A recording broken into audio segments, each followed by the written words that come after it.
យ៉ាដានេះយ៉ាដាចូលមកតាំងពីពេលណាគឺខ្ញុំមកតាំងពីពេលដែលបងកំពុងតែបណ្ដាច់អារម្មណ៍ល្អមើលម្នាក់ស្រីនេះម្នាក់ហ្នឹងគឺជានរណាគេយ៉ាដានិយាយតិចបានអត់ខ្ញុំមិនស្ងាត់ទេបងចង់មកបងចង់ខ្ញុំឲ្យទៅយកនាងមែនទេយ៉ាដាស្ដាប់បងសិនមើលខ្ញុំមិនស្ដាប់ខ្ញុំមិនព្រមបងឆៃខ្ញុំមិនព្រមបានហើយយ៉ាដាបងឆៃបងស្ដាប់តែខ្ញុំមែនទេ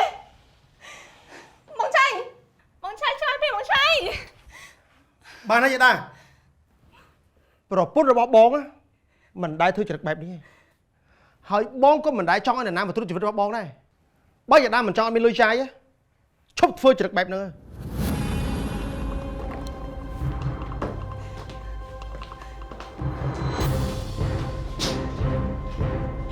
បងឆៃ